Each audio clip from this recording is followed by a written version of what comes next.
बहुत समय पहले की बात है। किसी गांव में सोहन अपने परिवार के साथ हंसी खुशी से रह रहा था। सोहन अपने परिवार में अपनी पत्नी उषा और बेटी डॉली के साथ रह रहा था। सोहन के पास उसके पुरखों के कुछ खेत थे, जिस पर खेती करके वह अपने घर का गुजारा कर रहा था। सोहन एक बहुत ही नेक और ईमानदार आदमी था। सोहन प्रतिवर्ष बारिश के बाद अपने खेतों में बीज बो दिया करता था। सोहन की दिन रात की मेहनत और लगन के बदौलत वह अपने परिवार का पेट पाल रहा था। सोहन की बेटी डॉली एक सरकारी स्कूल में पढ़ने जाया करती थी और पत्नी उषा घर पर ही रहती थी और कभी कभार ज्यादा काम होने पर सोहन के खेतों में मदद कर दिया करती थी। इसी तरह दिन निकल रहे थे। एक बार सोहन के गांव में कई दिनों से बारिश नहीं हो रही थी, जिस कारण सोहन बीज नहीं बो पा रहा था। सोहन के पास जो भी जमा पूंजी थी वह धीरे धीरे खत्म हो रही थी। क्या बात है डॉली के पिताजी, आप बहुत दिनों से चिंता में लग रहे हो। अगर आप इतनी टेंशन लेंगे तो इससे आपकी सेहत पर असर पड़ सकता है। आप चिंता मत कीजिए, हम सभी आपके साथ हैं। चिंता न करूँ तो क्या करूँ, घर में जो भी जमा पूंजी है धीरे धीरे खत्म हो रही है और यहाँ कई महीनों से गांव में बारिश नहीं आई है।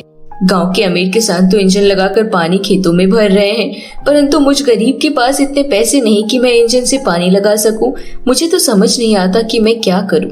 आप एक काम क्यों नहीं करते?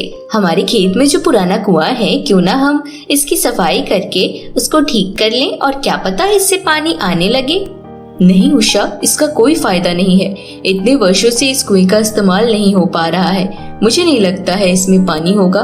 डॉली के पिताजी, एक बार कोशिश करने में क्या जा रहा है? आप इस तरह हिम्मत मत हारिए। मेहनत करने से सफलता जरूर मिलती है। कुएं की खुदाई में तो ढेरों रुपया लग जाएगा। अभी इस समय हमारे पास तो खाने तक के पैसे नहीं है। इस स्थिति में तुम ही बताओ, हमारे पास मजदूरों को देने के लिए पैसे कहाँ से आएंगे?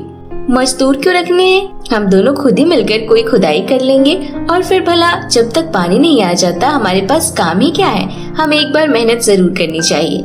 तुम ठीक कह रही हो उषा, हम कल सवेरे ही इस कुएं की खुदाई करना शुरू कर देंगे। और इस तरह वह दोनों पति पत्नी खेतों में जाकर अपने घर आ जाते हैं। पिताजी, मुझे बहुत जोरों से भूख लग रही है और मेरा जलेबियाँ खाने का मन कर रहा है। आप प्लीज बाजार से जलेबी ला दीजिए। मेरी प्यारी बेटी, अभी तुम्हारे पिताजी के पास पैसे नहीं हैं। मैं तुम्हारे लिए जल्द ही जलेबियाँ लेकर आऊंगा। क्या तुमने आज पढ़ाई की? जाओ पहले अपने कमरे में जाकर पढ़ाई करो, फिर मैं तुम्हारे लिए जलेबियाँ लाऊंगा। इस तरह सोहन अपनी बेटी को समझा बुझाकर भेज देता है। थोड़ी देर बाद सभी लोग खाना खाकर सो जाते हैं। अगली सुबह सोहन और उषा जल्दी जल्दी अपने घर के काम करके खेत पर कुएं की खुदाई करने चले जाते हैं। पूरे गांव में कहीं भी पानी नहीं था और नदियां और तालाब सूखे पड़े थे, लेकिन फिर भी सोहन और उषा एक उम्मीद की किरण लेकर अपने पुराने कुएं खोदने के लिए तैयार हो जाते हैं। उषा और सोहन जल्दी जल्दी कुएं के आसपास की सफाई करते हैं। इसके बाद सोहन कुएं में झांक कर देखता है कि कुआं तो पूरा सूखा हुआ है। उषा, मैंने कहा था ना कुएं में कुछ नहीं है। देखो पूरा कुआं सूखा हुआ है। कई सालों से इस्तेमाल नहीं हुआ है कुआं, तो कुएं में पानी कहाँ से होगा? हम कुएं की मरम्मत करवाएंगे, थोड़ी खुदाई करेंगे, तभी तो पानी आएगा ना।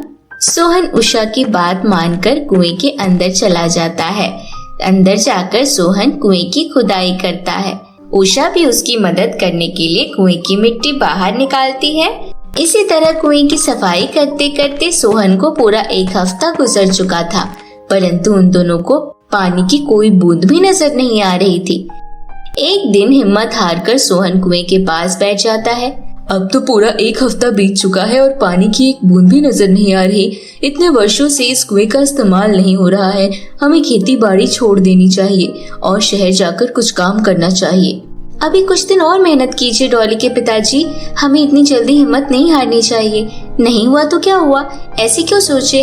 अगर खुदाई के बाद भी पानी नहीं आया तो बारिश आएगी, तब तो इसमें पानी आएगा ना। इसके बाद सोहन एक बार फिर से हिम्मत करके कुएं में खुदाई करने चला जाता है। खुदाई करते करते शाम हो जाती है और अब वे दोनों खाना खाने घर चले जाते हैं। इस तरह सभी घर वाले रूखा सूखा खाकर गुजारा कर रहे थे।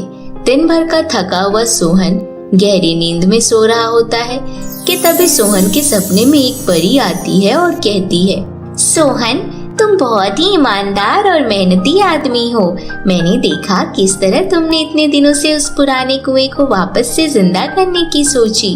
तुम्हारी मेहनत और लगन देखकर मैं तुम्हारी कुछ मदद करना चाहती हूँ। मेरी बात ध्यान से सुनो। तुम्हारा वह पुराना कुआं अब कोई आम कुआं नहीं है। अब मैंने अपने जादू से उस कुएं को एक जादुई कुएं में बदल दिया है। परंतु एक बात ध्यान रखना, उस कुएं का जादू केवल रात के समय ही असर करेगा। आज के बाद तुम्हें जो कुछ भी चाहिए होगा तुम उसके बाहर जाकर आवाज लगा देना। इसके बाद वह कुआं तुम्हें अपने जादू से वही चीज दे देगा। इतना कहकर वह परी वहां से चली जाती है। अगली सुबह जब सोहन की नींद खुलती है तो उसे परी का सपना याद आता है। सोहन जल्दी से जाकर यह बात अपनी पत्नी को बताता है। डॉली की माँ, मैंने देखा कि एक परी मेरे सपने में आकर सुबह हमारे उस कुएं को जादुई कुएं में बदल गई। चलो चलकर उस कुएं को देखते हैं। क्या सच में आपको परी का सपना आया था? मैंने सुना है परी के सभी सपने सच होते हैं। हमें चलकर उस कुएं को देखना चाहिए। और इस तरह वह दोनों कुएं के पास पहुंच जाते हैं। सोहन कुएं में झांक कर देखता है कि कुआं तो पहले की तरह ही सूखा और गंदा है। सोहन यह देखकर निराश हो जाता है। मुझे लगता है आप जरूर कुछ भूल रहे हैं। परी ने आपको कोई ना कोई सीक्रेट जरूर बताया होगा, जिससे कि हमारे इस कुएं के जादुई होने के बारे में किसी और को पता न चल सके। हाँ उषा, याद आया। परी ने कहा था कि हमारे इस जादुई कुएं का असर केवल रात को ही रहेगा। हमें एक बार रात को आकर चेक करना चाहिए।